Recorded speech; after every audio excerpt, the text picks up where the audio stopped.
नमस्कार दोस्तों, AIBCA TV में आपका स्वागत है।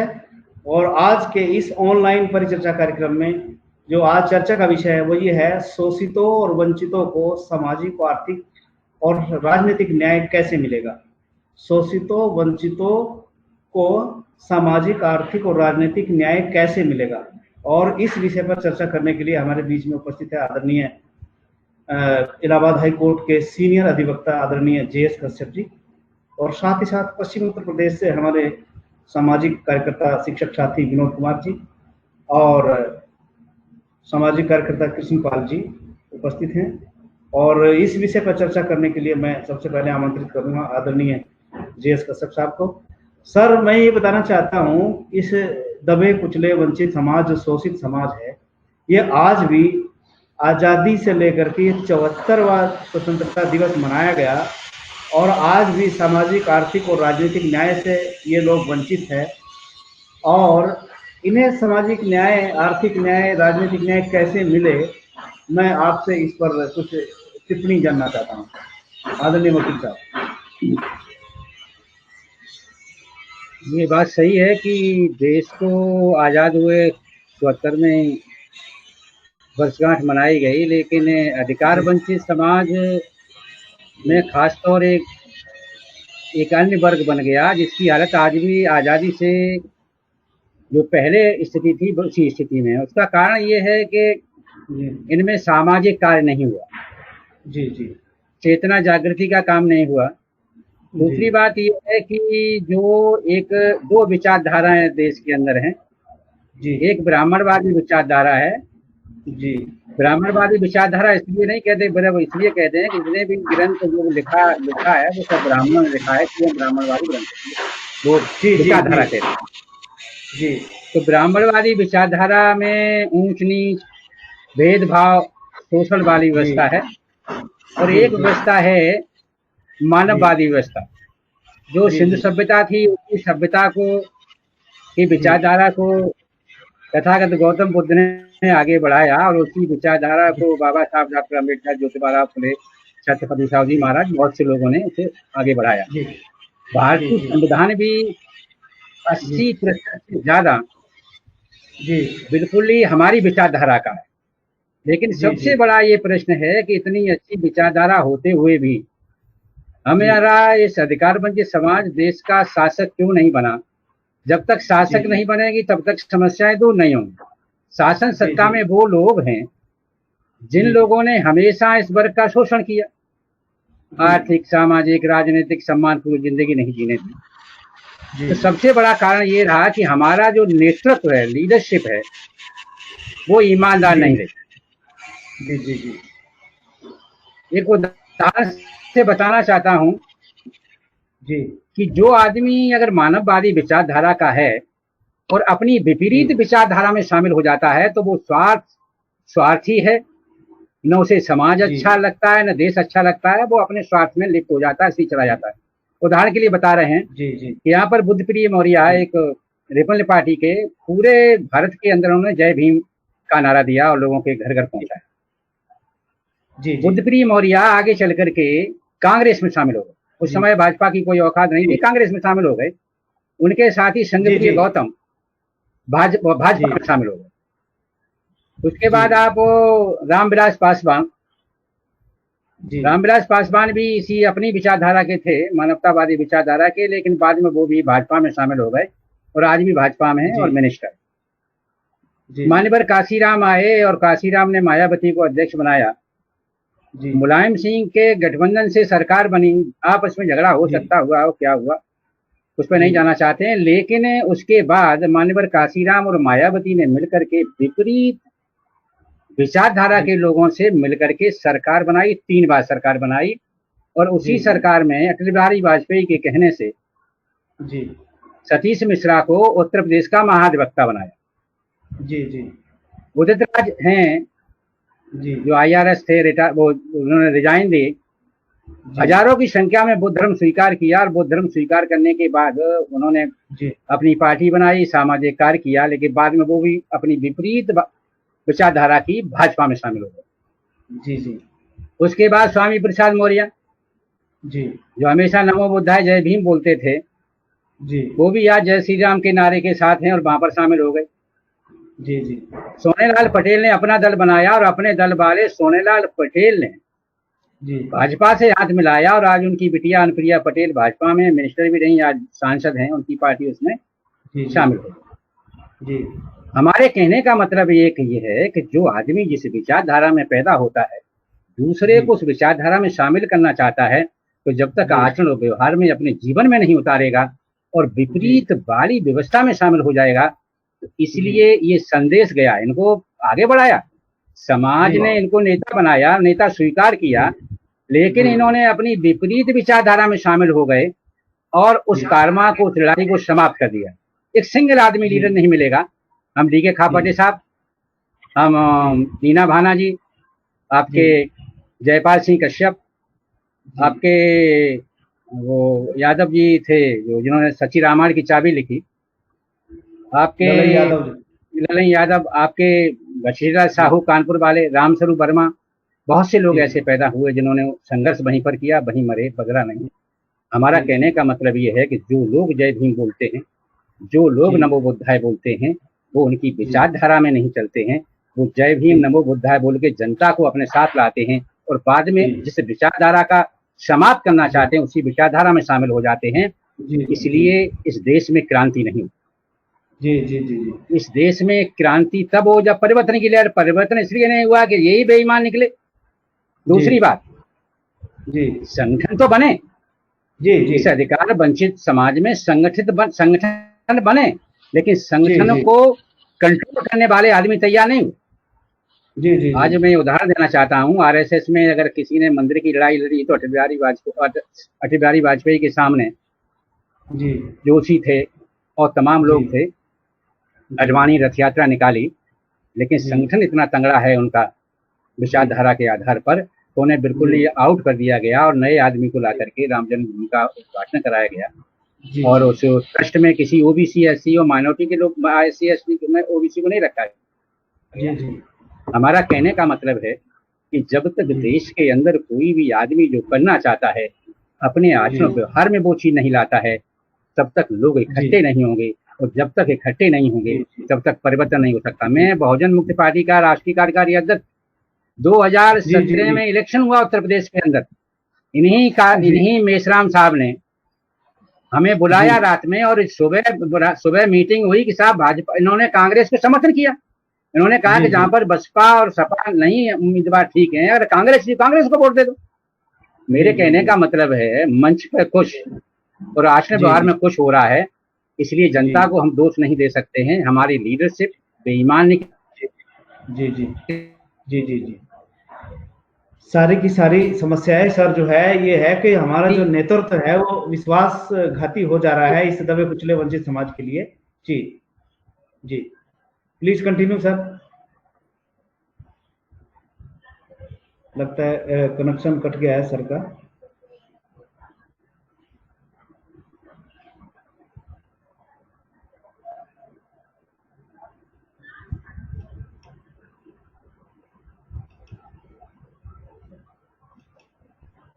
जी विनोद जी, लगता है तब तक जो है मैं आपको लेता हूँ।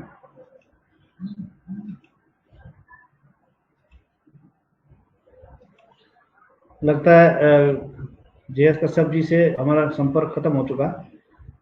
विनोद जी, जैसे अभी वकील साहब कह रहे थे कि जो है हमारा जो नेतृत्व है वो दगाबाजी करता है। बहुत सारे नेताओं के नाम आपने गिनाए और उन्होंने कहा वो अलग विचारधारा में चले गए, और इसी तरह से जो है ना हमारा नेतृत्व जो है हमें धोखा देता रहा। तो इस पर आपकी क्या राय है?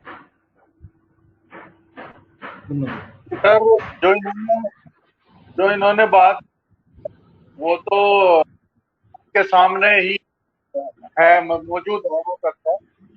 जी जी लेकिन मेरा जो मानना है तो थोड़ा सा और गहराई में जाना चाहता हूँ। जी जी वो ये है कि जो हमारे देश में जो व्यवस्था है, जो जी धार्मिक व्यवस्था है, उसी के आधार पर जो जातिवादी व्यवस्था बनी है, और उसी के आधार पर आर्थिक और सामाजिक व्यवस्था बनी हुई है, जी और उसी जी के आधार पर राजनीतिक व्यवस्था है। जी इस व्यवस्था की जड़ में जब तक नहीं पहुंचा जाएगा तब तक हमारे विकास का और नेता भी पैदा नहीं होंगे और जी जनता में जागरूकता भी नहीं आएगी। जी और अगर हम एक प्रयास करेंगे जागृति करने का तो वो दूसरा काउंटर प्रयास ले आएंगे इसको रोकने का। जी जी आप पिछले 75 सालों में देख लो, जो जी लोग हिंदू धर्म को अपने आप को अलग मानते थे, कहते आए जी मुगलों के समय में, मुस्लिम शासन के समय में, वो जी आज हिंदू बन गए और हिंदू धर्म के जी ठेकेदार बन गए, धर्म के जी जी ठेकेदार बन गए, राष्ट्रवादी बन गए, जी जी जिन्होंने कभी भी पिछड़े और दलित वर्ग को समाज का हिस्सा नहीं बनने दिया, वो जी उसी समाज के फिर ठेकेदार बन गए। जी तो धर्म के नाम पर उन्होंने फिर उस समाज को एकजुट कर दिया है। जी तो जी हमारे जो संगठन उठे हैं वो केवल राजनीतिक तौर पे उठे हैं और जी संपूर्ण अधिकार के अभी तक कोई भी संगठन सामने नहीं आया। अब जी तक जी जितने भी संगठन आए वो जी जाति के नाम पर संगठन बने हैं, जी जी लेकिन जी धर्म धर्म का आधार जो लेकर के हमारी जातिवादी प्रतिक्रियाओं को रोकने का प्रयास हुआ है, जी उस धर्म के तो जो आधार पर जो शोषण होता है 4 युगों से, जी उस पे अभी तक वर्क नहीं है। जी जी ना तो धर्म के विषय पे वर्क हुआ, ना समाज जी के विषय पे वर्क हुआ, जी और राजनीतिक रूप से केवल अब तक जो डिमांड हुई है या राजनीति का जो प्रथम रहा है वो रहा है केवल आरक्षण। जी जी और आरक्षण के मुद्दे पे भी कुछ ही दलों ने आवाज उठाई है, इन्होंने भी आज तक पूरी आवाज नहीं उठाई, सभी वर्गों की आवाज नहीं उठाई। जी जी तो जब तक इस देश की समस्त प्रॉपर्टी को आधार बना करके, जी इस देश के समस्त संसाधनों को आधार बना करके राजनीतिक मुद्दे नहीं उठेंगे और जी धार्मिक व्यवस्था में भी आर्थिक आधार, राजनीतिक आधार नहीं जोड़ा जाएगा, जी या धार्मिक व्यवस्था को भी अपने समस्त अधिकारों को हासिल करने की व्यवस्था के साथ नहीं जोड़ा जाएगा, जी तब तक हमारे समाज में आइडियोलॉजिकली संपूर्ण उत्थान होना और संपूर्ण एक आना मुझे समझ। जी अगर जी अभी भी हमारे समाजों में इस तरह की एकता आती है तो फिर वही उसका कोई ना कोई काउंटर आ जाएगा। अभी जी क्या जी पिछले जब से बहुजन समाज की थोड़ी आई है, जी तब से आपने देखा होगा कि पिछड़ी जातियों दलित जातियों को राजनीतिक जी क्षेत्र में जी जो है भागीदारी देने का काम अ, मान्यवर काशीराम जी ने किया था। जी तो उसको उसकी देखा दाखी तो जी अन्य संगठन बने हुए हैं, उन्होंने भी जी वैसे ही भागीदारी देनी शुरू कर दी। जी लेकिन अधिकार की बात चूंकि वहां से नहीं उठी पूरी जहां से भागीदारी की बात आई, जी इसलिए अधिकार की बात नहीं है। जी बस डम्मी प्रत्याशी या डम्मी भागीदार खड़े कर दिए गए हैं जो उन्हीं की आइडियोलॉजी से प्रभावित है और उन्हीं का। तो जब तक देखिए समस्त थोड़ा सा अधिकारों अपनी को हासिल आवाज करने की आवाज बात, को एक बार चेक कर लें, आवाज को एक बार चेक कर लें, आप लीड अपना ठीक कर लें, देख लें। हेलो हाँ मैं कह रहा हूँ जब तक समस्त अधिकारों को हासिल करने की बात धार्मिक आधार पर नहीं होगी, सामाजिक आधार पर नहीं होगी, आर्थिक आधार पर नहीं होगी, राजनीतिक आधार पर नहीं होगी, जी और उसी विचार पर जी हमारे स्पष्ट रूप से संगठन खड़े नहीं होंगे जी और उस पे सामूहिक जागृति समाज में नहीं लाई जाएगी, तब तक इसी जी तरह के बिखराव आते रहेंगे जैसे अब तक आए हैं और उसका काउंटर जी कोई ना कोई निकालते रहेंगे शोषक वर्ग। जी जी जी नहीं देख अभी आप जैसे अभी देखिए जो जी हमारी जो धार्मिक व्यवस्था है जी उसमें जो ऊंची जातियां हैं उनको जी धर्म के आधार पर अधिकार दिए गए हैं जी और उसी आधार पर इस देश की आर्थिक व्यवस्था निर्धारित है। जी और जब तक अर्थव्यवस्था उनके कब्जे में रहेगी, संसाधन उनके कब्जे में रहेंगे, जी तब तक हमारी कोई भी योजना वो सफल नहीं होने देंगे। जी जी अभी क्या है, इस देश में इस्लाम आ गया, इस्लाम पे भी कट्टरपंथ है। अब जी उसको आधार बना करके उन्होंने उस इस्लाम के खतरे को आधार बना करके उन्होंने हिंदुत्व के नाम पर लोगों को जोड़ा हुआ है और लोगों को पता है कि हमारे पिछड़ों को, दलितों को, कि हमारे अधिकारों का हनन हो रहा है। जी लेकिन दूसरी तरफ जो इस्लाम का बड़ा डर दिखाई दे रहा है, उसको उस डर से घबरा करके और उस डर में सच्चाई देख करके पिछड़ा वर्ग, दलित वर्ग फिर एकजुट होकर विचारधारा के लोगों को साथ दे रहा है जो पिछले 4 युगों से हमारा शोषण करते रहे हैं। जी तो पहले तो हमें हमारे जो राजनीतिक लोग हैं उन्हें धार्मिक व्यवस्था को भी परिभाषित करना पड़ेगा, इससे परहेज करने की जरूरत नहीं है, जी क्योंकि पॉलिटिक्स में धर्म धार्मिक मुद्दे काम कर रहे हैं, धर्म और पॉलिटिक्स अलग अलग नहीं है, एकजुट होकर काम कर रही है। इसलिए हमें धार्मिक मुद्दों पर भी स्पष्ट रूप से आना पड़ेगा धर्मान्य आइडियोलॉजी लेकर के। जी हमें सामाजिक मुद्दों पर भी आना पड़ेगा, आर्थिक मुद्दों पर भी आना पड़ेगा, और ये एट ए टाइम करना होगा सारा काम। जी जी।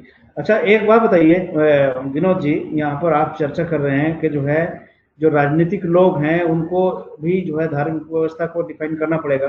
नहीं, एक सवाल जो सबसे बड़ा है कि जो सामाजिक रूप से क्या है, जो दबी कुचली वंचित जातियां हैं उनको इस बात का ज्ञान हुआ कि हमारा शोषण करने वाला कौन है?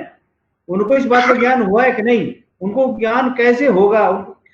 मेन सवाल आपसे मेरा यही है, क्या दबे कुचले वंचित समाज को इस बात का ज्ञान हो चुका कि उनका शोषण करने वाला व्यक्ति कौन है और उसको हम जो है कैसे मात दे सकते हैं, कैसे उससे बचा जा सकता है?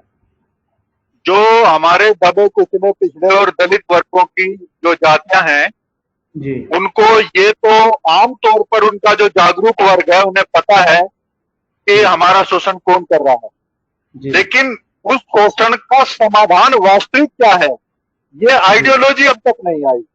और जब तक ये आइडियोलॉजी लेकर के हम समाज के बीच में नहीं जाएंगे, समाज एकजुट नहीं होगा। समाज को पता तो है कि हमारा शोषण कौन कर रहा है, लेकिन समाज को ये नहीं पता कि इस शोषण से निजात कैसे मिलेगी। यहाँ मैं एक बात आपसे कहना चाहूंगा, जैसे कम्युनिस्ट पार्टी के लोग जो है ना ये कहते हुए पाए गए हैं कि हम गरीबों के हक की लड़ाई लड़ेंगे, धन और धरती बंटकर रहेगी, धन और धरती बंटकर रहेगी, गरीब लोगों का हम मदद करेंगे और गरीब लोग आगे, दुनिया के गरीब एक लोग होते, कम्युनिस्ट लोगों की मैं बात कर रहा हूँ। तो वो ये तो कहते पाए गए हैं, लेकिन उन्होंने ये कभी नहीं बताया कि धन और धरती किसने कब्जा रखा, धन और धरती किसके नियंत्रण में है और व्यवस्था पर कब्जा किसने करा, वो उन्होंने ये नहीं बताया। लेकिन गरीब लोगों के बीच में वो गए, उनको ऑर्गेनाइज किया, उनके भावनाओं को भड़काया, ये तो कहा कि हम धन धरती बट के रहेगी और गरीब अमीर के बीच की खाई पूरी होगी, लेकिन उन्होंने कभी यह नहीं कहा कि जो है धन धरती कब्जाने वाला कौन आदमी है, किसने ऐसी धन धरती कब्जा रखी। इस पर आपकी क्या राय है? इस पर मेरा कहना यह है कि हमारे जो वंचित वर्ग हैं जितने भी, उनकी जो अवेयरनेस है वो पूरी अवेयरनेस तो नहीं है, लेकिन जो थोड़ी बहुत अवेयरनेस है उस अवेयरनेस को सहलाकर, उन भावनाओं को सहलाकर उन्हीं वर्गों से जोड़ने के लिए, उन्हीं वर्गों का हित करने के लिए ये कम्युनिज्म का इस्तेमाल किया गया है। आप देखिए कम्युनिस्ट जो संगठन है, जो वामपंथी संगठन अपने आप को कहते हैं, जो मार्क्सवादी विचारधारा पे चलने वाला कहते हैं, उनका नेतृत्व करने वाले लोग भी वही लोग हैं जो इस देश में पिछले 4 युगों से इस व्यवस्था को कंट्रोल किए हुए हैं। इसलिए वो लोग भी केवल भावनाओं को सहलाकर अपने साथ लोगों को जोड़ने का काम कर रहे हैं, दलितों पिछड़ों को, लेकिन वो दलितों और पिछड़ों के हितों की लड़ाई लड़ने के लिए गंभीर नहीं है। अगर वो गंभीर होते तो वो सत्ता में भी होते। उन्हें सत्ता से मतलब नहीं है, उन्हें केवल उन वर्गों के वर्चस्व को बनाए रखने से ही मतलब है जिनका वर्चस्व आज तक बना हुआ है पहले से। जैसे शोषणकारी जो व्यवस्था है, वो शोषणकारी व्यवस्था में जो शोषक जो लोग होते हैं वो इस बात का ज्ञान नहीं होने देना चाहते कि जो शोषण कौन कर रहा है। वो तो ये कहेंगे हम शोषण से मुक्ति दिलाएंगे, वो ये कहते हैं कि हम दबे कुचले वंचित लोगों की आवाज हैं। वो ये उन्होंने क्या किया है जी, उन्होंने क्या किया है, जो इस दुनिया में जितनी भी आइडियोलॉजी जो विचारधारा आई है शोषणवादी शक्तियों के खिलाफ, इन सब आइडियोलॉजी को एडवांस में अडॉप्ट कर लिया है और उस विचारधारा को बचाए रखने के लिए ही वो लोग काम कर रहे हैं जो पहले से ही यहाँ पे शोषणवादी काम कर रही है।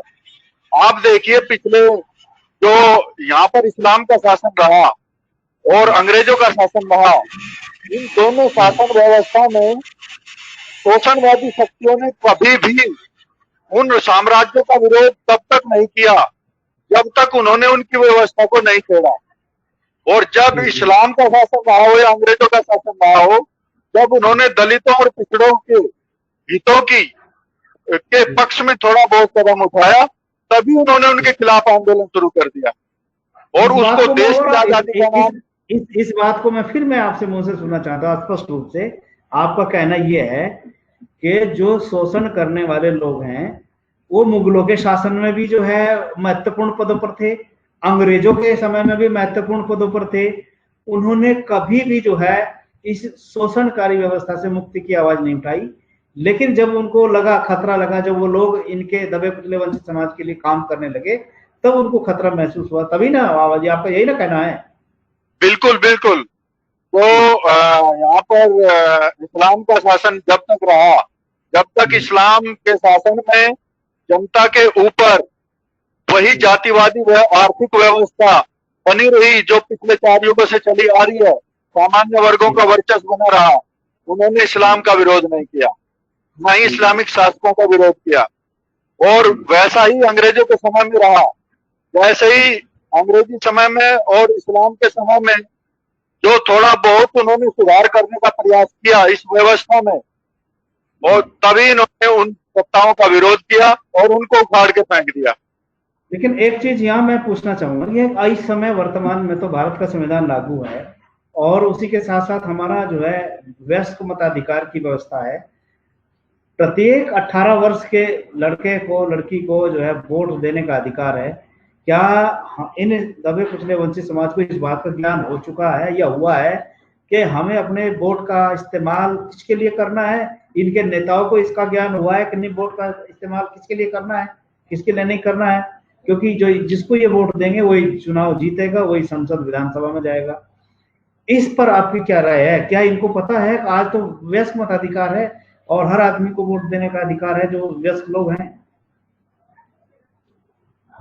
इसमें देखो, ये है कि अवेयरनेस तो है लेकिन उतनी नहीं है जितनी होनी चाहिए, और वैसी नहीं है जैसी होनी चाहिए। और वो अवेयरनेस उस स्तर में कैसे आए कि पिछड़ों की और दलितों की सत्ता कायम हो और उनके अधिकार हासिल हो, वो अवेयरनेस तब आएगी जब एक पक्ष जो मुद्दे लेके आता है देश के अंदर मतदाताओं को प्रभावित करने के, जब जो एक मुद्दा लेके आता है उसके काउंटर में जब तक दूसरा मुद्दा वैसा नहीं आएगा जो हमारे अधिकारों को देने वाला हो और उसको विश्वास भी दिलाता हो कि हमारे पिछड़े दलित वर्गों के अधिकारों को दिलाएगा, तब तक, जब तक मुद्दे का काउंटर मुद्दा नहीं होगा, तब तक जानकारी होने के बावजूद वयस्क वर्ग या मतदाता वर्ग अपने अधिकारों के पक्ष में जो मतदान नहीं करेगा। उदाहरण के लिए अभी पिछले जो 2 चुनाव हुए हैं ये धर्म और राष्ट्रवाद के मुद्दे पर लड़े गए हैं, हिंदुत्व के मुद्दे पर चुनाव लड़े गए हैं, लेकिन इसके काउंटर में अपने अधिकारों का मुद्दा किसने उठाया? धर्म के जवाब में धर्म, राष्ट्र के जवाब में राष्ट्र और अधिकार के जवाब में अधिकार का मुद्दा किसने उठाया? नहीं उठाया। जो शोषणवादी शक्तियां हैं वो इस स्तर का मुद्दा लेके आती हैं तो पूरे जनमानस की भावनाओं को प्रभावित करता है, लेकिन जो हमारे अधिकारों को दिलाने वाली शक्तियां हैं या दिलाने के पक्ष में काम करने वाली शक्तियां हैं, वो आज तक ऐसा मुद्दा लेकर के समाज के बीच में नहीं आई और ओपनली ऐसा मुद्दा लेकर नहीं आई जो समाज की जन भावनाओं को इस स्तर तक प्रभावित करे कि दूसरे लोग वो हमारी भावनाओं को प्रभावित करके हमारा मत हमारे विरोध में ले जाते हैं। तो वो मत उस पक्ष में ना जा करके अपने अधिकारों के पक्ष में मत जाए।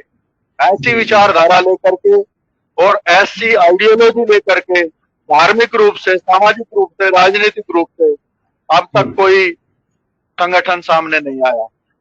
जी। अच्छा, एक चीज है, एक सवाल ये भी सुना जा रहा है, जैसे आजकल जितने भी बड़े संगठन जो देख रहे हैं उनमें जो है एक लोकतांत्रिक व्यवस्था का अभाव है। जब वो अपने संगठनों में लोकतांत्रिक व्यवस्था नहीं लाए तो कैसे वो समाज में लोकतांत्रिक व्यवस्था स्थापित कर सकते हैं? बहुत सारे ऐसे संगठन जो है जो ये दावा करते हैं कि हम आपके हक अधिकारों को दिलाएंगे, आप भी उनको जानते हैं, तो क्या वो मेरी बात से आप सहमत है? बहुत सारे संगठन ऐसे जो अपने परिवार के बात से सहमत हूँ। इस देश में जो पिछड़े वर्ग हैं, जो पिछड़ी जातियां हैं, तो पिछड़ी जातियां हैं, दलित जातियां हैं, इन जातियों के जितने संगठन बने हुए हैं, जितने लोग, एक तो अवेयरनेस कम है और जो लोग थोड़ा बहुत उस दिशा में काम कर रहे हैं वो अलग संगठन बनाकर खड़े हो जाते हैं। आप देखिए इतनी भारी संख्या में जातियां हैं। सामान्य जो जातियां हैं, जो 3 वर्ण हैं, ब्राह्मण, वैश्य और क्षत्रिय है, वो तीनों वर्ण मिलाकर के उनके जितने संगठन है और वो संख्या में जितने हैं, उसके औसत में अगर देखा जाए तो बहुसंख्यक होने के बावजूद शूद्र वर्ण के जितनी जातियां हैं, वो जातियां इतनी ज्यादा संख्या में है, करीब 7,000 के करीब। वो जाति अगर अलग अलग लड़ती हैं तो वो उन 3 वर्णों के सामने बहुसंख्यक नहीं हो पाते। तो जब तक वर्ण के हिसाब से समाज एक नहीं होगा और पिछड़ेपन के हिसाब से एक नहीं होगा और जातियों के पिछड़ेपन के हिसाब से एक नहीं होगा, तब तक वो अपने अधिकारों को हासिल नहीं कर सकता। वो इतना बटा हुआ है और उनके इतने संगठन बने हुए हैं जातियों के आधार पर भी और राजनीतिक दल भी। और एक तो उनमें अवेयरनेस कम है, धार्मिक अवेयरनेस कम है, जातीय सामाजिक अवेयरनेस कम है, आर्थिक अवेयरनेस कम है, पॉलिटिकल अवेयरनेस कम है। और ऊपर से जो थोड़ी बहुत अवेयरनेस है उसको बनाने के लिए हजारों की संख्या में संगठन खड़े हो जाते हैं, अलग अलग और एक एक जाति में कई कई संगठन खड़े हो जाते हैं। तो फिर हम कैसे अपेक्षा कर सकते हैं उन लोगों से कि वो इन वर्गों को इकट्ठा कर देंगे? करने को तो एक व्यक्ति भी कर सकता है, लेकिन उसकी आइडियोलॉजी तो समाज को जोड़ने की ताकत रखती हो, लेकिन उनके पास आइडियोलॉजी का अभाव है। और जो हमारा नेतृत्व है वो इसीलिए दोषी बनता है, दोषी ठहराया जाता है कि वो नेतृत्व की दिशा में काम करने के बावजूद नेतृत्व ऐसा काम नहीं करता। हमारा नेतृत्व सारा फॉलो कर रहा है, फॉलोवर बना हुआ है। अभी जो वकील साहब ने नाम लिया हमारे कितने नेताओं का, उन्होंने राजनीतिक दल भी बनाए, पार्टियां भी बनाई, संगठन भी बनाए, लेकिन उन्होंने शोषणवादी जो ताकतें हैं इस देश की 4 लोगों से शोषण करती आ रही हैं, उससे संबंधित जो राजनीतिक विचार लेकर के, सामाजिक विचार लेकर के, धार्मिक विचार लेकर के जो लोग काम कर रहे हैं, वो उन्हीं के साथ समझौता करके काम कर रहे हैं, उन्हीं के पीछे लग के काम कर रहे हैं। तो वो इस स्थिति में है ही नहीं कि उनको फॉलो कराएं, वो तो फॉलोवर बने हुए हैं उनके। जी ये बात हमारे प्रतिनिधि भी है उन संगठनों में, वो भी उन्हीं के इशारों पे काम करते हैं। एक बात विनोद जी यहाँ मैं करना चाहूंगा, जहां तक विचारधारा की बात आप करते हैं, कहाँ का विचारधारा इसमें देखिए, महात्मा ज्योतिराव फुले ने कहा कि जब तक शूद्र और अतिशूद्र एक नहीं होंगे तब तक जो है हम इस सड़ी गली सामाजिक व्यवस्था का मुकाबला नहीं कर सकते, इसे उखाड़ नहीं फेंक सकते। जब तक शूद्र और अतिशूद्र, शूद्र माने जो आज ओबीसी के लोग हैं, अतिशूद्र माने जो एससी एसटी के लोग हैं, जो वर्ण व्यवस्था के बाहर के लोग हैं। तो ये क्योंकि अभी जो धार्मिक ग्रंथों में जो वर्ण व्यवस्था का जिक्र आता है और उसका ये अक्सर से पालन भी करते हैं, और आज की परिस्थितियां हमें उस ओर ही ले जाती दिखाई दे रही इस 10 साल के शासन में। तो इसमें जो दिखाई दे रही, जैसे एक प्राचीन काल की ओर बढ़ता दिखाई दे रहा है, समाज को ले जाते दिखाई दे रहे हैं। तो ब्राह्मण, क्षत्रिय, वैश्य और ये शूद्र, ये वर्ण व्यवस्था के अंदर का शूद्र, वर्ण व्यवस्था के बाहर के जो है अछूत लोग, एससी एसटी के जो लोग हैं, तो उन्होंने ज्योतिराव फुले ने उन्होंने कहा था कि स्वतंत्रता, समानता, न्याय और बंधुत्व के आधार पर ये शूद्र और अतिशूद्र एक हो जाएंगे, भाईचारे के आधार पर एक होना चाहिए। उसी बात को फैलाने का काम साहू जी महाराज ने किया, उसी बात को एक करने का काम साहू जी महाराज ने किया। उसके बाद जो है ना सयाजी राव गायकवाड़ ने भी यही काम किया। उसके बाद जो है ना बाबा साहब भीमराव अम्बेडकर ने भी वही काम किया, और उसी विचारधारा को अनुसरण करते हुए जो है उन्होंने भारत का संविधान भी लिखा, उसमें व्यवस्था भी बनाई। काशीराम साहब संविधान लागू होने के बाद आए, उन्होंने भी इस बात को कहा, जिसकी संख्या भारी उसकी हिस्सेदारी, उन्होंने भी इस दबी कुचली वंचित जातियों को एक साथ आने के लिए काम किया। विचारधारा तो मजबूत है, मगर विचारधारा को ठीक तरह से लेकर चलने वाले व्यक्तियों की कमी जो दिखाई दे रही है। अभी जो वकील साहब ने चर्चा किया कि वो भी जय भीम का नारा लेकर के वो विचारधारा का ढोंग किए और उसके साथ मिल गए, विरोधी ताकतों के साथ मिल गए, कई लोगों के उन्होंने नाम लिए। तो मुझे लग रहा है कि कहीं ना कहीं जो है यह बात जो है हमें ठीक तरह समझनी होगी। जो विचारधारा, जो दवाई है हमारे पास, जो स्वतंत्रता, समानता, न्याय और बंधुत्व स्थापित करने वाली, प्रस्थापित करने वाली जो दवाई है, वो दवाई तो ठीक है, दवाई में गड़बड़ी नहीं है, विचारधारा में गड़बड़ी नहीं है, गड़बड़ी कहाँ है, उसका अनुसरण करने वाले व्यक्ति में। वो धैर्य नहीं रख सकता और धैर्य नहीं रखने के कारण वो इधर उधर चला जाता है। जिस तरह से जो है अभी वकील साहब ने बताया था, अब चले गए वकील साहब, तो जुड़ नहीं पाए कनेक्टिविटी की वजह से। तो क्या आप भी इस बात को मानते हैं कि जो व्यक्ति विचारधारा को ठीक तरह से समझ नहीं पा रहा है, जो व्यक्ति उस विचारधारा को ठीक तरह से समझा नहीं, तभी तो वो गया। अगर वो समझता शायद वो नहीं जाता, क्योंकि उसने अपने जीवन को दांव पे नहीं लगाया, वो भी अपना इसी तरह से चला गया। क्या ऐसा आपको भी फील होता है? बिल्कुल, मैं काफी हद तक इस बात से सहमत हूँ, लेकिन इसमें एक चीज समझने की जरूरत है। जो वर्ग दलितों और पिछड़ों को और शूद्र वर्गों को अधिकार दिलाने के लिए जो संघर्ष, जो आइडियोलॉजी और जिस विचारधारा पे काम हमारे महापुरुष करते आए हैं, जैसे अभी आपने नाम लिया महात्मा ज्योतिबा फूले का, छत्रपति साहू जी महाराज का, और भीमराव अम्बेडकर का, और बहुत से हमारे महान लोग हुए हैं। उनकी जो आइडियोलॉजी थी, जो विचारधारा थी, उसको समाज को, उसका जो मूल भाव है वो समाज तक व्यापक रूप से आज तक समाज तक के प्रत्येक व्यक्ति तक नहीं पहुंच पाया है। और जो दूसरा हमारा विरोधी वर्ग है, उसने उस विचारधारा का अध्ययन हमसे ज्यादा किया है और उसने उसका काउंटर भी कर लिया है और वो अपने काउंटर में सफल भी हो गया है। लेकिन हमारे लोगों ने उस आइडियोलॉजी को समाज तक पहुंचाने के लिए समय के अनुसार अपने कार्यशैली में बदलाव नहीं किया और उस विचारधारा को जिस नवीनतम जिन अस्त्रों शस्त्रों की आवश्यकता थी वो उसमें जोड़े नहीं जी। तो इसकी कमी है। एक हमारे व्यूवर्स हैं, वो लिख रहे हैं ओबीसी को 3 भागों में बांटा गया है, उस पर आपकी क्या राय है? मैं बता दूं, बांटा नहीं गया ओबीसी को, अभी कहीं नहीं बांटा गया, बांटने की बात हो रही है। देखिए यहाँ पर 2 बातें हैं। उच्च वर्ग के लोग चाहते हैं पिछड़े अति पिछड़े आपस में लड़ेंगे तो हम लोग सुरक्षित रहेंगे, उनकी तो थ्योरी ये है। और उच्च वर्ग कभी नहीं चाहता पिछड़ा वर्ग एक तरह से संगठित, यानी 52% आबादी के लोग एक साथ संगठित होकर के अपने हक अधिकार के लिए लड़ाई लड़ेंगे तो सबसे बड़ा खतरा जो है वो उच्च वर्ग के लोगों को होगा। क्यों होगा? वो इसलिए होगा, क्या उनको जब वो अपना अधिकार के लिए लड़ेंगे तो निश्चित रूप से अधिकार उनको मिलेगा, और जिन्होंने दबा के रखा उनके अंदर से वो हिस्सा निकलेगा तो उन्हें तकलीफ होगी। तो वो अपनी तकलीफ क्यों बर्दाश्त करेंगे? वो कभी ऐसा होने ही नहीं देंगे, वो थ्योरी जनरेट करेंगे। दूसरा पक्ष ये है इसका, दूसरा पक्ष ये है कि यदि भारत के कई स्टेट में जो है पिछड़ा अति पिछड़ा में बंटवारा है, लेकिन वो उनकी आबादी के अनुसार है। जैसे तमिलनाडु की बात सुन लीजिए, वहां पर भी बंटवारा है। बिहार में कर्पूरी ठाकुर का फार्मूला लागू है, बीसी एमबीसी और कई तरह की व्यवस्थाएं वहां पर लागू है। तो यहाँ पर भी हो सकती 52% 54% आबादी को उसकी आबादी के हिसाब से हिस्सा मिले और उसको ओबीसी, एमबीसी और एक्सट्रीमली बैकवर्ड क्लास में डिवाइड करें, कोई प्रॉब्लम नहीं है। यदि ऐसा नहीं करते हैं तो निश्चित रूप से ये बहुत बड़ा षड्यंत्र होगा कि ओबीसी को, हमारा एक मकसद है ओबीसी को उनकी आबादी के हिसाब से हिस्सेदारी मिलनी चाहिए और उसके बाद पिछड़ा अति पिछड़ा सर्वाधिक पिछड़ा में उसका बंटवारा करना चाहिए। तभी तक इस दबे कुचले वंचित समाज का भला हो सकता है। अदरवाइज जो है मुझे नहीं लगता, जब तक ऐसा काम करने के लिए ढोंग करने से कोई फायदा नहीं। हम कितना ही तैयारी करते हैं, कितनी तैयारी नहीं करते हैं इस बात के लिए, तो हमारा मकसद जो है जन जन को ये बात बताना है कि उनका अधिकार कहाँ सुरक्षित है, वो कैसे सुरक्षित हो सकते हैं, कैसे उनको हक अधिकार मिलेगा। और हमारा पट्टा लिखा हुआ है, संविधान के आर्टिकल 340 में कमीशन बना करके देने की बात हुई है।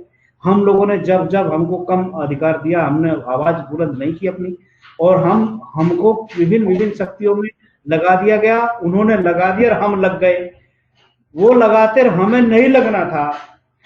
यदि ये कहते हैं कि जो है उच्च वर्ग के लोग हमारा शोषण करते हैं, तो हमारा शोषण तब तक करते हैं जब तक हम जागरूक नहीं होते। यदि हम जागरूक हो जाएंगे तो हमारा शोषण खत्म हो जाएगा।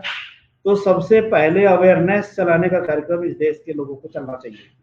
इस देश के दबे कुचले वंचित समाज के जो लोग हैं उनको अपने हक अधिकारों को जानने का कार्यक्रम भी रहना चाहिए और साथ ही साथ लेने का भी कार्यक्रम जारी रखना चाहिए।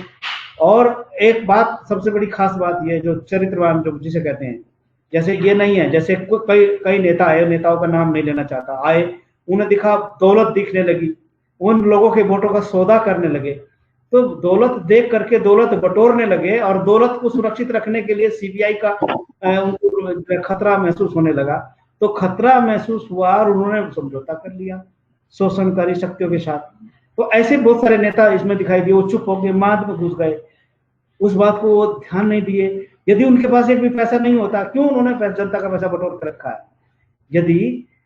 यदि जितने भी लोग हैं, यदि जितने भी लोग ऐसे लोग आए जिन्होंने धन बटोर कर रखा है और उनके ऊपर सीबीआई का डंडा हो गया है, उस धन को निकलवाने के लिए आय से अधिक संपत्ति रखने का उनको खतरा महसूस होने लगा, सबसे पहला सवाल यही खड़ा होता है कि उन्होंने आय से अधिक संपत्ति क्यों बटोरी?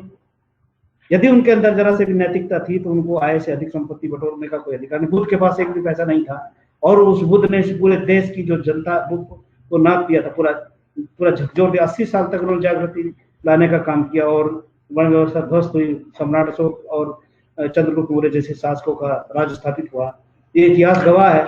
यदि वो नैतिकता को लेकर के चलते शायद ऐसी स्थिति नहीं आती। आज हमारे समाज में ऐसे नैतिकतापूर्ण नैतिक मूल्यों वाले नेताओं की कमी दिख रही है इस शोषित वंचित समाज में, जो केवल अपने लिए लड़ते हैं। मैं बल्कि ये कहना चाहता हूँ, क्योंकि यहाँ पर ये बताना जरूरी है कि सामाजिक हितों के लिए अपने व्यक्तिगत हितों की बलि देने वाले व्यक्ति की आवश्यकता है। सामाजिक हितों को साधने के लिए व्यक्तिगत हितों की बलि देने वाले नेताओं की आवश्यकता है, अदरवाइज ऐसा नहीं हो सकता। यदि यहाँ लोग उल्टा कर रहे हैं, अभी वकील साहब ने कई ऐसे लोगों का नाम लिया, उन्होंने कहा कि जो है कि जो जय भीम का नारा लेके चले या जगह पे चले गए, तो व्यक्तिगत हितों को साधने के लिए उन्होंने पूरे सामाजिक मूल्यों को ताक पर रख दिया। तो ऐसे लोगों का बिल्कुल धिक्कार करना चाहिए, जागरूक होना चाहिए। विनोद जी, फिर मैं आपके पास आऊंगा कि ऐसे लोगों को जो है सबक सिखाने के लिए हमको जो है एक रणनीति बनानी पड़ेगी अपने समाज के लोगों में जाकर के। इस पर आप अपने विचार दीजिए।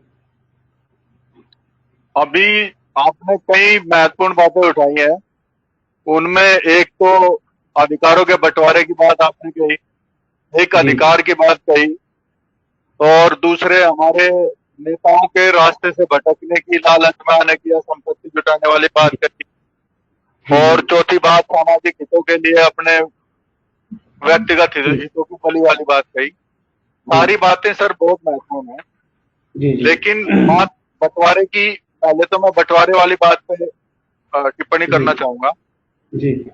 बंटवारे में कुछ लोग मतलब ये अधिकारों की बात कहते हैं, यहाँ पे सोचने वाला विषय है कि हमारे अधिकार क्या हैं, कहाँ तक हैं। कुछ लोग तो समझते हैं कि सरकारी नौकरियों में आरक्षण ही हमारा अधिकार है। क्या केवल नौकरियों में आरक्षण तक ही हमारा अधिकार सीमित है? क्या हम आरक्षण इसलिए लेना चाहते हैं कि हमारे अधिकार नौकरियों में हासिल होंगे बस? मेरा मानना यह है कि हमें जब तक हम अपने समाज को उसके समस्त अधिकारों के बारे में स्पष्ट रूप से ज्ञान नहीं कराएंगे, तो समाज को हम पूरी तरह अवेयर नहीं करा पाएंगे। अभी हम क्या कर रहे हैं, हम आधे अधूरे अधिकारों तक लोगों की जानकारी बढ़ा रहे हैं। हमें लोगों को ये बताना होगा कि अगर तुम खेतों में काम करते हो तो किसानियत तुम्हारा अधिकार है। अगर तुम फैक्ट्रियों में, दुकानों पे, व्यवसाय में काम करते हो तो व्यापार पे हिस्सेदारी तुम्हारा अधिकार है। अगर तुम सरकारी विभागों के अंतर्गत काम करवाने या अधीन आते हो तो उन विभागों में हिस्सेदारी और सरकारी नौकरियों में हिस्सेदारी तुम्हारा अधिकार है। अगर तुम इस देश की शासन व्यवस्था से शासित हो रहे हो तो राजनीतिक व्यवस्था में तुम्हारा उतना ही अधिकार है जितनी तुम्हारी जनसंख्या है। तो जो हमारे इस देश के संसाधनों में और इस देश की तमाम व्यवस्थाओं में हर जगह हमारा उतनी हिस्सेदारी है। हम आरक्षण क्यों चाहते हैं? हम आरक्षण इसलिए चाहते हैं कि आरक्षण मिलने से हमें नौकरियां मिलेगी, राजनीतिक व्यवस्था में हिस्सेदारी मिलेगी, वो मिलेगी तो हम इस देश की संपत्ति में भी अपना हिस्सा कर लेंगे, इसलिए चाहते हैं ना। तो वो चीज जो हम आधी अधूरी बता रहे हैं वो हमें पूरी समाज को अवगत करानी होगी। और अभी तक तो हमारा समाज यही नहीं जानता, पिछड़ा और दलित वर्ग यही नहीं जानता कि उसका अधिकार क्या है। कुछ लोग तो समझ रहे आरक्षण तक हमारा अधिकार है, और कुछ लोग यही समझ रहे हैं कि राजनीतिक दलों में या कोई सांसद बना दिया, कोई एमपी बना दिया, या कोई सदस्य बना दिया, या कोई जिला अध्यक्ष बना दिया, यही हमारा अधिकार है। आपने देखा होगा पिछले कई योजनाओं में हमारा प्रतिनिधित्व सभी संगठनों में हो गया, थोड़ा बहुत हमारा एक आदमी खड़ा करके उसी के नाम पर हमारे लोगों ने अपना मत दे दिया उनको, और ये भी नहीं देखा कि हमारा आदमी हमारे हितों के खिलाफ उनका साथ दे रहा है या हमारे हितों के लिए काम कर रहा है। तो हमारे वास्तविक अधिकार क्या है, ये हमें संपूर्ण रूप से अवगत कराना पड़ेगा अपने समाज को। जी बहुत बहुत पहली धन्यवाद। जी जी जी जी, मैं यहाँ आपकी बात रोकूंगा। यहाँ पर एक हमारे मित्र धीरज सिंह महारुद्रा जो है इसे एक बात लिख रहे हैं, धीरज सिंह महारुद्रा जी एक बात लिख रहे हैं कि जो है जिसने भी हमारे समाज की, हमारे हक की लड़ाई लड़ने की कोशिश की वह स्वयं बिका, और उसने हम सभी को शोषणकारी शक्तियों के हाथों सदैव बेचने का काम किया। नेतृत्व ने सदैव धोखा ही दिया, यह बात उनकी सही है कि नेतृत्व ने धोखा दिया, लेकिन साथ ही साथ जो जागरूक मतदाता है, जो जागरूक मतदाता है, हमको राइट मिला हुआ, यदि हमारा नेतृत्व हमें धोखा दे रहा है, इतनी समझ हम लोगों को भी होनी चाहिए। यानी समाज में हमको इतनी भी जागृति पैदा करनी होगी कि यदि हमारा नेतृत्व जो है धोखा दे रहा है तो हमें उस नेतृत्व को उखाड़ फेंकने में 1 मिनट का समय लगना चाहिए। तो इतनी अवेयरनेस तभी आ सकती है जब हम अपने हक अधिकारों के प्रति सचेत होंगे और अपने नेता की गुंडागर्दी और बदमाशी को जब हम लोग समझने लायक हो जाएंगे। जी, ये अवेयरनेस तो सर समाज में है। आप मुझे बताइए, जितने लोगों ने समाज को जोड़ने का या समाज के नाम पर, अधिकारों के नाम पर अपना जो मिशन खड़ा किया और वो समाज की उम्मीदों को खरा नहीं उतर पाए, तो ऐसे कितने लोगों को समाज ने आगे बढ़ाया? जी जी, बिल्कुल नहीं बढ़ा रहा समाज आगे। बिल्कुल अभाव, इस चीज का अभाव है। वो अपनी व्यक्तिगत राजनीति चमकाने के चक्कर में तो लगे, लेकिन समाज कैसे जुड़ेगा, समाज का भला बात कैसे होगा? विकल्प की है, समाज जाए तो जाए कहाँ? विकल्प समाज के पास विकल्प आपके पास है, विकल्प तो हो जाएगा, आप खड़े हो जाएंगे, आपकी पीछे जनता खड़ी हो जाएगी। हम नहीं खड़े हुए तो हमारे पीछे नहीं खड़ी होगी। त्याग की भावना लेकर यदि हम खड़े हो जाएंगे तो हमारे सामने कोई टिकेगा? आप खड़े हो जाएंगे तो आपका साथ 1 दिन 2 दिन नहीं देगा, 4 दिन नहीं देगा। जब खड़े हो जाएंगे तो देगा कि नहीं देगा? बात समाज को अवेयर होकर के अपना विकल्प खुद बनना होगा और अपना विकल्प खुद खड़ा करना होगा, और इन लोगों को नकारना होगा जो टूट जाते हैं, बदल जाते हैं। टुच्चे नेताओं का बहिष्कार करो, टुच्चे, दबंग, बिकाऊ और आय से अधिक संपत्ति करने वाले हर नेता का बहिष्कार हो, अलोकतांत्रिक संगठनों का बहिष्कार हो। जो जिनमें लोकतांत्रिक व्यवस्था संगठन में नहीं है, वो समाज में कैसे लोकतांत्रिक व्यवस्था ला देंगे? ऐसे संगठनों का पूर्णतः बहिष्कार हो, जनता के लिए अवेयर किया जाए। और ये कार्यक्रम जो है अब यहीं पर समाप्त होने के कगार पर है। साथियों, AIBCA टीवी में हम लोग किसी न किसी प्रत्येक दिन एक न एक मुद्दे को लेकर के आते हैं। आज का मुद्दा है शोषित वंचित समाज में सामाजिक, आर्थिक, राजनीतिक अधिकारों की सामाजिक न्याय कैसे मिलेगा। इस पर हमारे बीच में आए थे एडवोकेट जो है JS कश्यप जी, जो इलाहाबाद हाई कोर्ट में है, वो नेटवर्क की कनेक्टिविटी के कारण हट गए, और उसी के साथ हमारे बीच में थे विनोद कुमार जी, उन्होंने अपनी बात रखी।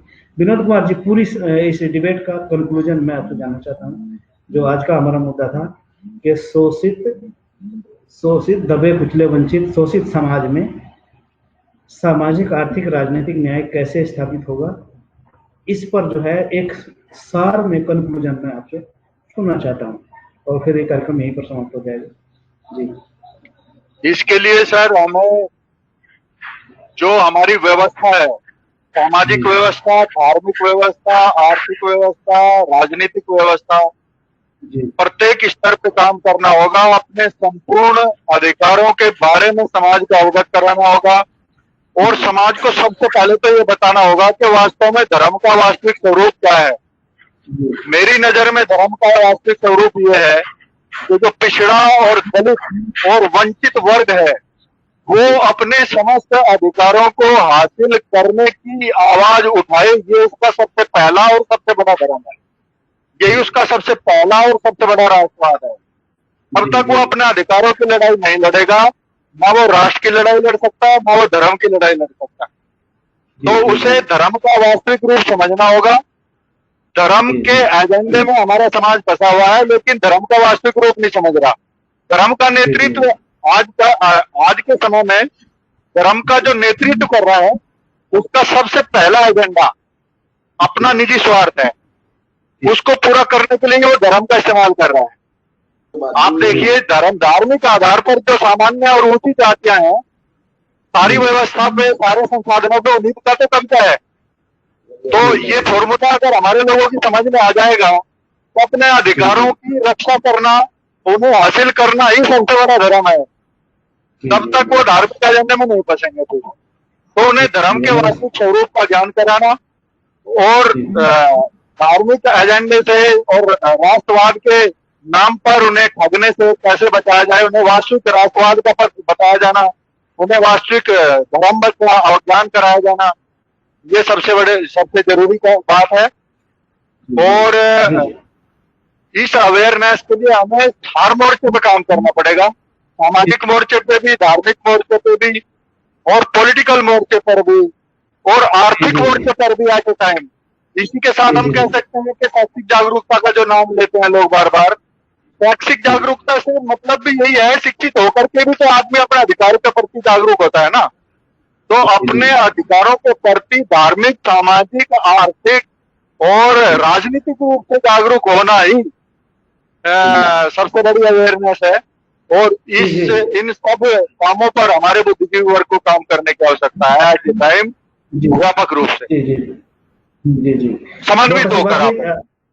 समन्वित होकर के अपने हक अधिकारों को लेने के लिए हमें हर स्तर पर सामाजिक, आर्थिक, राजनीतिक जागरूकता लानी होगी। खासकर मैं एक कुछ बात कश्यप समाज के बारे में भी कहना चाहता हूँ कि ये सबसे ज्यादा अंधविश्वास और पाखंड में जकड़ा हुआ ये समाज है, और इस अंधविश्वास और पाखंड में जकड़े हुए समाज को जो है बाहर निकालना होगा।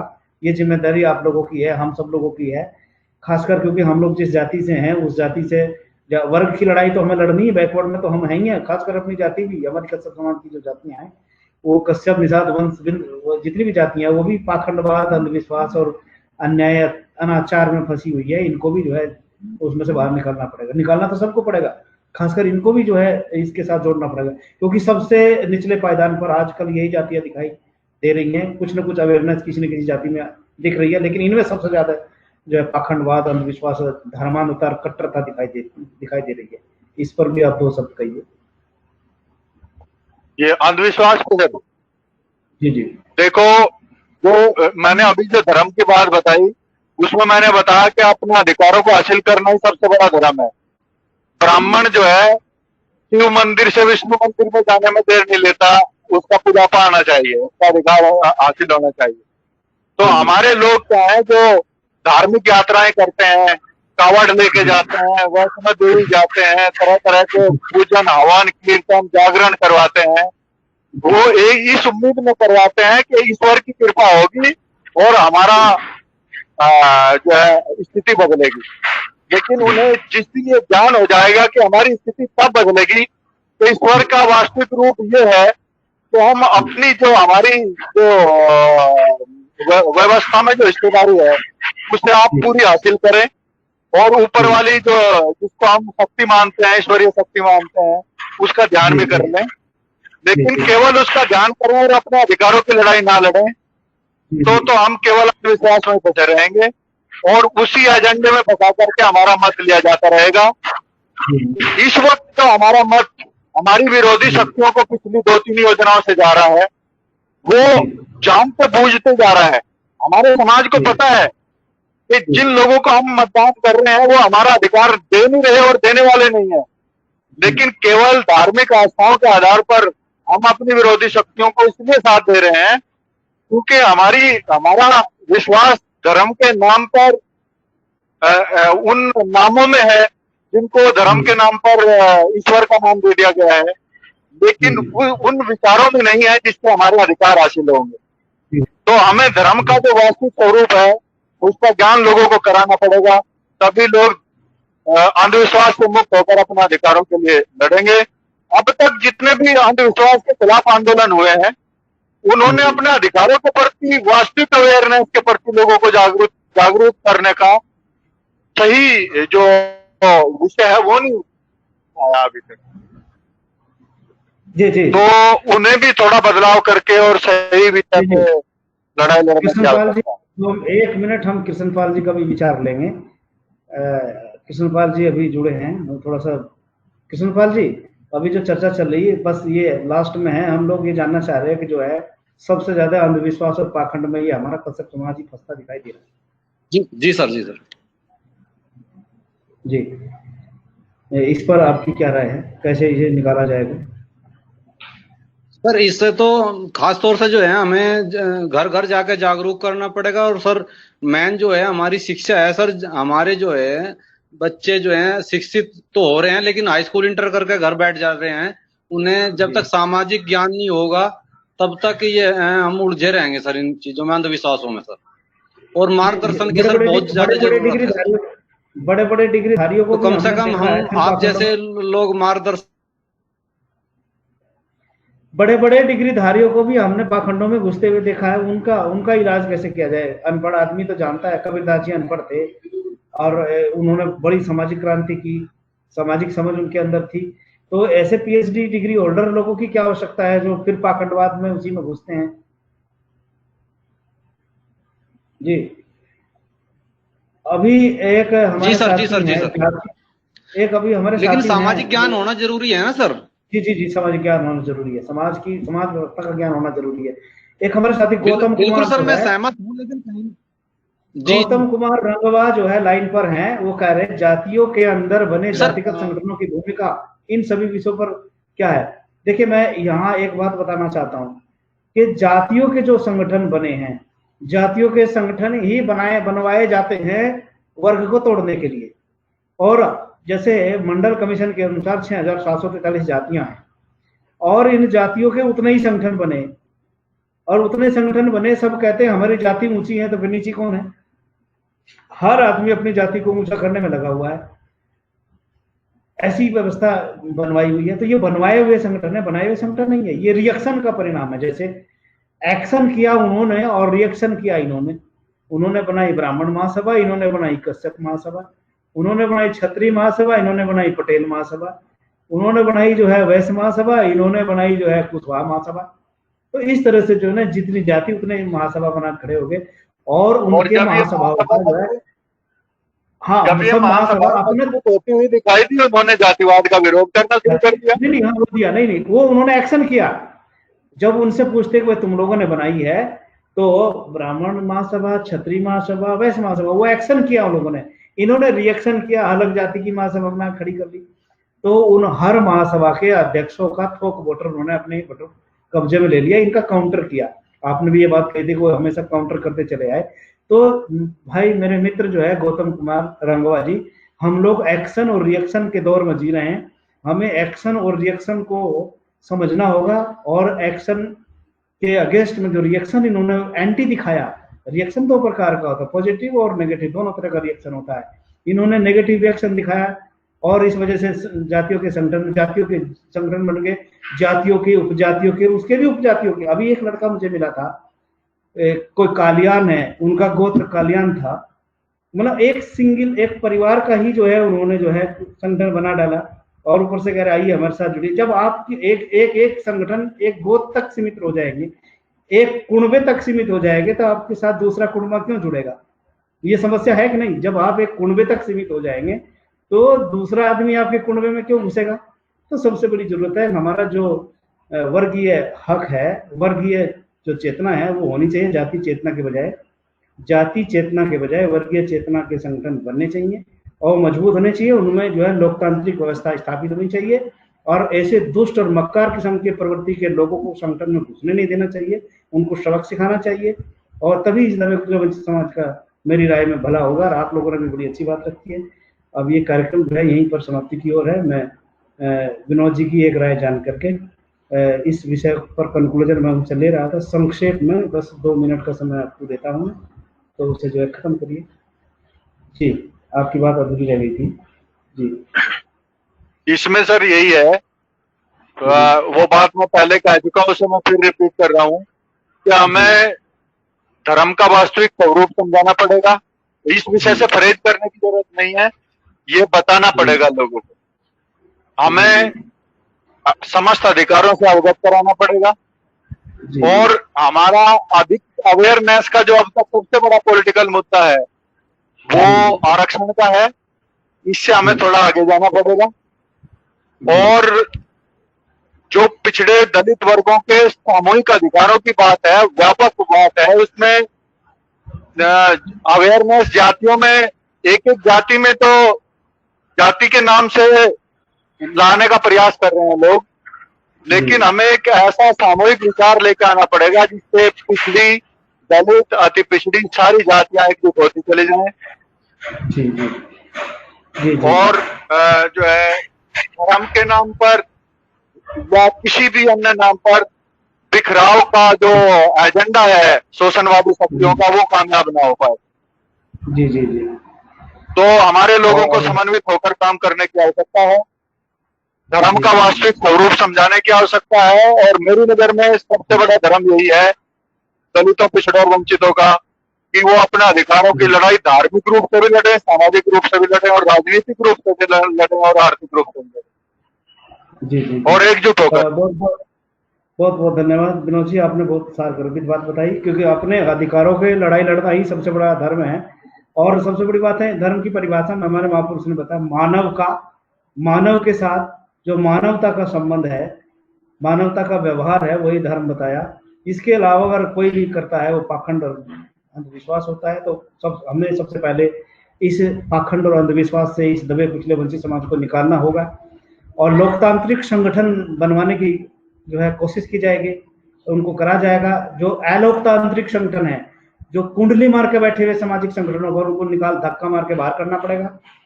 और उसी के साथ साथ जो दबे कुचले वंचित समाज के लोग हैं, उन्हें मानसिक रूप से ज्ञान के द्वारा सशक्त बनाना पड़ेगा, तभी इस दबे कुचले वंचित समाज का जो है भला होगा। इन्हीं शब्दों के साथ ये कार्यक्रम आज यहीं पर समाप्त होता है। साथियों, इस वीडियो को सब लोग जो देख रहे हैं शेयर करिए, लाइक करिए, ताकि हमारा मनोबल बढ़े। ज्यादा से ज्यादा लोगों तक ये वीडियो जाएगा तो ज्यादा से ज्यादा लोगों के बीच में आवाज बुलंद होगी और ये चैनल भी प्रोत्साहित होगा। तो इसको शेयर करिए, लाइक करिए, अपने दोस्तों को इसको भिजवाइए। और आज का ये कार्यक्रम यहीं समाप्त होता है। धन्यवाद। जय संविधान, जय भारत।